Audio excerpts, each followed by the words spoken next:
রাজ্যপাল সিভি আনন্দ বোস তিনি সকাল সকালই পৌঁছে যান এবং জলপাইগুড়ি ময়নাগুড়ি অর্থাৎ যে সমস্ত জায়গাগুলো যে সমস্ত গ্রামগুলো ঝড়ে সবথেকে বেশি বিধ্বস্ত হয়েছে, একেবারে লণ্ডভণ্ড হয়ে গেছে, সেই সমস্ত জায়গায় তিনি যাচ্ছেন। এবং আমরা দেখলাম যে পূর্ব শিশুয়ামারি গ্রাম, সেখানে একজনের মৃত্যু হয়েছে, তার পরিবারের সদস্যদের সঙ্গেও তিনি কথা বললেন এবং তিনি আশ্বস্ত করলেন তার পরিবারের সদস্যদের, যদিও স্বাভাবিকভাবেই কান্নায় ভেঙে পড়েছেন এই পরিবারের সদস্যরা।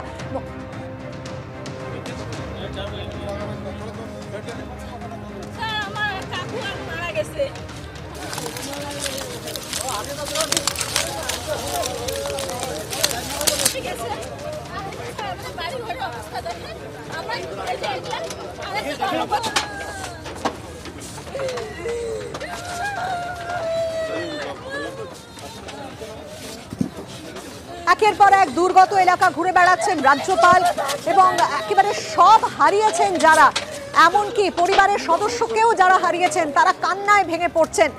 সেই ছবি আপনাদের দেখালাম। সন্দীপ সরকার আমাদের প্রতিনিধি রয়েছে। আর সন্দীপ, এই মুহূর্তে কোথায় রয়েছেন রাজ্যপাল? পূর্ব শিশুয়ামারি গ্রামে তিনি গিয়েছিলেন, এখন ঠিক কোথায় যাচ্ছেন তিনি?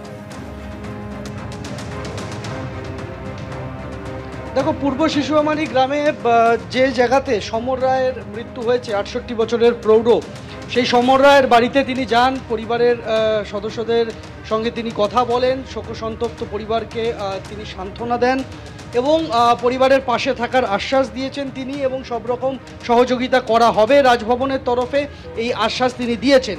এই মুহূর্তে আমরা দেখতে পাচ্ছি যে সেই পূর্ব শিশুয়ামারি গ্রামে সমর রায়ের বাড়ি থেকে বেরিয়ে তিনি আরেকটি ঝড় বিধ্বস্ত গ্রামের দিকে তিনি রওনা হয়েছেন। সব শেষে তিনি হাসপাতালে যাবেন, জলপাইগুড়ি সুপার স্পেশালিটি হাসপাতালে, সেখানে গিয়ে তিনি কথা বলবেন আহতদের পরিবারের সঙ্গে। এই মুহূর্তে আমরা দেখতে পাচ্ছি যে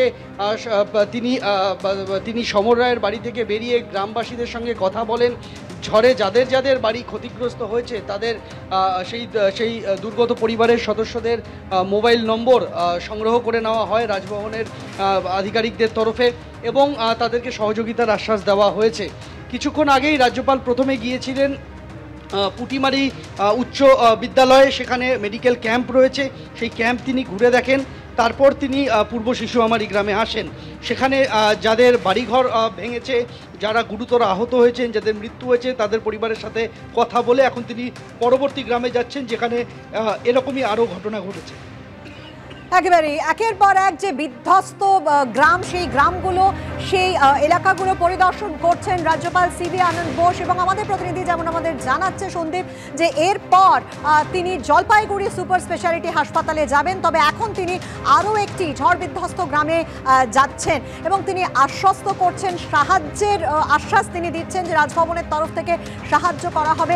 একের পর এক গ্রাম কিভাবে ঝড়ে বিধ্বস্ত হয়েছে সেই ছবি আপনারা দেখছিলেন, যে মাত্র কয়েক মিনিটের ঝড়ে একের পর এক বাড়ির ছাদ উড়ে গেছে, এমনকি বাড়ির ভেতরের আসবাবপত্র পর্যন্ত উড়ে গেছে। ৫ জনের মৃত্যু হয়েছে এই ঝড়ে এবং আহত শতাধিক।